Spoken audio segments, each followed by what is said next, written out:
ইয়াৰ এই পথত দায়িত্বত থকা লোক নিৰ্মাণ বিভাগৰ একাংশ বিষয়াই কেৱল মাত্ৰ কমিশ্যনৰ অংশত এই পথত থকা পুলসমূহ সম্পূৰ্ণকৈ হোৱা দেখুৱাই ঠিকাদাৰক বিল আবণ্টন দিয়া আমি পৰিলক্ষিত হৈছে। পথত একাংশ ঠাইত পুখুৰী সদৃশ পৰিৱেশ, কিন্তু এতিয়ালৈকে লোক নিৰ্মাণ বিভাগৰ দায়িত্বত থকা বিষয়াসকল কুম্ভকৰ্ণ নিৰ্যাত আছে। আপ ডাউন কৰে, তেওঁলোকে এতিয়া দেখা নাই। চকু মুদা কুলিৰ ভাও জৰি শীত-তাপ নিয়ন্ত্ৰিত গাড়ীত বহি তেওঁলোকে কলা গাছ গাড়ীত বহি তেওঁলোকে এই ৰাস্তাৰ দুৰৱস্থাৰ বিষয়ে জ্ঞাত নহয়। অধীনস্থ এই লোক নিৰ্মাণ বিভাগক আপোনালোকে অৱগত কৰক। বিশ্বজিৎ দৈমাৰী ডাঙৰীয়া, প্ৰমোদ বড়ো ডাঙৰীয়া। गुवाहाटी गरेसरनि गाहाय लामायाव गिदिर गिदिर फुख्रि जानो हमदों। जायखिजाया समावनो हरखाबै लामानि जाब्रबथाय जानो हागौ। कुम्भकर्ण बायदि उन्दुनानै दं रायजोनि PWD बिफाना। PWD बिफाननि गोहैलोनि थाखायनो गोबां भुगिनो गोनां जादों रायजो राजाया। रायजोआ दंफां दालाय होनानै गिख्रंथाव थासारिनिफ्राय रैखाथि मोननायनि थाखाय दंफां दालाय होनानै लानो गोनां जादों। जाय समाव आसामनि गिबि मन्त्रि डक्टर हिमन्त बिश्व शर्मा बिथांनि गोख्रों खोथा होसेयावबो दिनै PWD बिफाननि मावफारिफोरनि गोहैलो खामानिया नुजाथिदों। बाक्सा जिल्ला गरेसरनि गाहाय लामानि थासारिया गाज्रिनिख्रुइ गाज्रि जानो हमदों। जायखिजाया समावनो लामानि जाब्रबथाय जानायनि लामायाव जाय लामाजों बगामाटी, बाङालिपारा, नावकाटा, गरेसर, बायहाटा, सारियाली, गुवाहाटी थांनाय लामायाव गिदिर गिदिर फुख्रि जानायनि जाहोनाव लाख लाख रायजो राजाया हान्था मेलानि थाखाय मोगा-मोगि जानांदों। बेनि अनगायैबो गंसे कालभार दालाङा खावसे बायनानै हान्था मेला खालामनायाव गोबां गिख्रंथाव थासारि लाबोदों। गिख्रंथाव थासारिखौ दासिमबो फाहामनानै होआखै PWD बिफाना।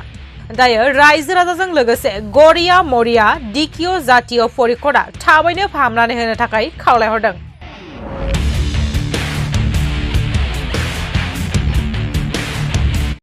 बायहाटा, চাৰিআলি, ৰামগাঁও, নাগৰিজুলি, গোৰেশ্বৰ এই নাওকটা এই পথৰ যি দুৰৱস্থা, সেই দুৰৱস্থাই মানুহক জ্বালাকালা হৈছে। আজি প্ৰায় 4-5 বছৰ আগতে এজন বিতৰ্কিত ঠিকাদাৰ প্ৰভু আগৰৱালাৰ দ্বাৰা এই বায়হাটা, চাৰিআলিৰ নামগাঁও, নাগৰিজুলি পথটো নিৰ্মাণ হৈছিল। এজন বিতৰ্কিত ঠিকাদাৰক এই কামৰ আবণ্টন দি এই পথত থকা যিসমূহ পুল, সেই পুলসমূহ আজিলৈ কিন্তু সম্পূৰ্ণ নকৰিলে। ইয়াৰ এই পথত দায়িত্বত থকা লোক নিৰ্মাণ বিভাগৰ একাংশ বিষয়াই কেৱল মাত্ৰ কমিশ্যনৰ অংশত এই পথত থকা পুলসমূহ সম্পূৰ্ণকৈ হোৱা দেখুৱাই ঠিকাদাৰক বিল আবণ্টন দিয়া আমি পৰিলক্ষিত হৈছে। লোক নিৰ্মাণ বিভাগ অসমৰ সন্মানীয় মুখ্যমন্ত্ৰী হিমন্ত বিশ্ব শৰ্মা ডাঙৰীয়াৰ নেতৃত্বত থকা এটা লোক নিৰ্মাণ বিভাগ। এই বিভাগৰ আজি যি এই দুৰৱস্থা, এই পথৰ যি দুৰৱস্থা, পথত একাংশ ঠাইত পুখুৰী সদৃশ পৰিৱেশ, আৰু এই পৰিৱেশত বিভিন্ন ধৰণৰ সৰু বৰ দুৰ্ঘটনা সংঘটিত হৈছে। আৰু এই দুৰ্ঘটনাত বহু ব্যক্তিয়ে পংগুত্ব জীৱন যাপন কৰিব লগা হৈছে। আজি গোৰেশ্বৰৰ ৰাজচক্ৰ এৰিয়াৰ এই যিটো গোৰেশ্বৰৰ পৰা নাতি দূৰত প্ৰায় 2.5 কিলোমিটাৰ দূৰত ডিষ্টেঞ্চত থকা এইখন পুলত আজি আপোনালোকে দেখা পাইছে যে ৰাস্তাত গছৰ ঠানি আৰি দিব লগা পৰিস্থিতিৰ সৃষ্টি হৈছে। কিন্তু এতিয়ালৈকে লোক নিৰ্মাণ বিভাগৰ দায়িত্বত থকা বিষয়াসকল কুম্ভকৰ্ণ নিৰ্যাত আছে। শীত-তাপ নিয়ন্ত্ৰিত কোঠাত থাকি তেওঁলোকে অসমৰ জনসাধাৰণৰ মৰ্মবেদনা বুজি পোৱা নাই। যি সময়ত অসমৰ মুখ্যমন্ত্ৰীয়ে অসমক ভাৰতৰ 5খন ৰাজ্যৰ ভিতৰত এখন উন্নত ৰাজ্য গঢ় দিয়াৰ যি তেওঁৰ সপোন, সেই সপোন বাস্তৱত ৰূপ দিব লাগিলে লোক নিৰ্মাণ বিভাগৰ দায়িত্বত থকা যিসকল বিষয়া কৰ্মচাৰীয়ে তেওঁলোকে নিজ নিজ শীত-তাপ নিয়ন্ত্ৰিত কোঠাৰ পৰা আহি গাঁৱৰ ৰাইজৰ লগত অভাৱ অভিযোগ, গাঁৱৰ সমস্যাৰ লগত বুজ লওক।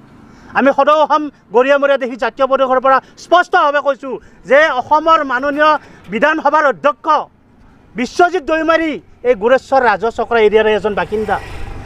BTCৰ পৰিষদৰ মুখ্য কাৰ্যবাহী প্ৰমোদ বড়ো ডাঙৰীয়াই তামোলপুৰ মহকুমাৰ এই চাব ডিভিজন এৰিয়াৰে এজন বাসিন্দা। কিন্তু তেওঁলোকে আজি এই ৰাস্তাৰে মাহত 2-3 বাৰকৈ আপ ডাউন কৰে, তেওঁলোকে এতিয়া দেখা নাই। চকু মুদা কুলিৰ ভাও জৰি শীত-তাপ নিয়ন্ত্ৰিত গাড়ীত বহি তেওঁলোকে কলা গাছ গাড়ীত বহি তেওঁলোকে এই ৰাস্তাৰ দুৰৱস্থাৰ বিষয়ে জ্ঞাত নহয়।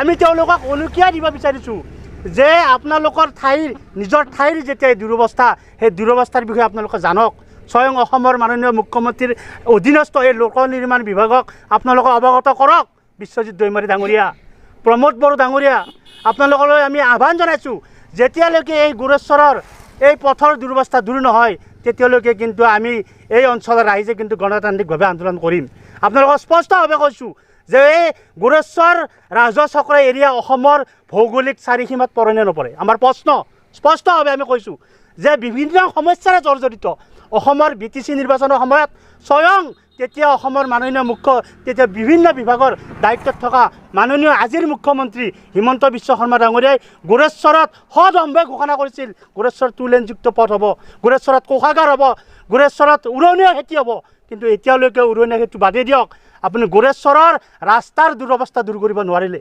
ৰাস্তাৰ যি ৰাস্তা এই যাতায়াত ব্যৱস্থা যদি উন্নত নহয় এটা ঠাই অঞ্চল উন্নত নহয় গোৰেশ্বৰ অঞ্চল নামনি অসমৰ উত্তৰ অসমৰ এটা ব্যৱসায়িক কেন্দ্ৰস্থল আৰু এই কেন্দ্ৰস্থলত বিভিন্ন ধৰণৰ শস্য বিভিন্ন ধৰণৰ খাদ্য সামগ্ৰী আমদানি ৰপ্তানি হয় কিন্তু এই ক্ষেত্ৰত গোৰেশ্বৰক বিভিন্ন ক্ষেত্ৰত আজি মাহিয়াইৰ দৃষ্টিৰে চোৱা হৈছে কিয় মাহিয়াইৰ দৃষ্টিৰে চোৱা হৈছে গোৰেশ্বৰ অঞ্চলৰ মানুহে কৰ কাটল দিয়া নাই নেকি গোৰেশ্বৰৰ মানুহক কিয় বৈষম্য কৰা হৈছে আমি অনতিপলমে লোক নিৰ্মাণ বিভাগৰ দায়িত্বত থকা মাননীয় মুখ্যমন্ত্ৰী লগতে BTC চিফ প্ৰমোদ বড়ো ডাঙৰীয়া অসম বিধানসভাৰ সন্মানীয় অধ্যক্ষ বিশ্বজিৎ ডাঙৰীয়াৰ দৃষ্টিগোচৰ কৰিছোঁ যেতিয়ালৈকে এই গোৰেশ্বৰৰ বাইহাটা চাৰিআলি ৰামগাঁও নাগৰুজুলি পথত এই যি ৰাস্তাৰ দুৰৱস্থা যি পথৰ দুৰৱস্থা পথত থকা পুলসমূহৰ যি মৰণফান অৱস্থা সেই মৰণফান অৱস্থাসমূহৰ পৰা আপোনালোকে দূৰ কৰক আজি পথত গাছৰ ঠানি দি আজি তাত আমি দুৰ্ঘটনা সংঘটিত হোৱাৰ আগজাননী দিব লগা হৈছে কিমান লজ্জাজনক একবিংশ শতিকাত অসমত এখন উন্নত ৰাষ্ট্ৰ হিচাপে গঢ় দিয়াৰ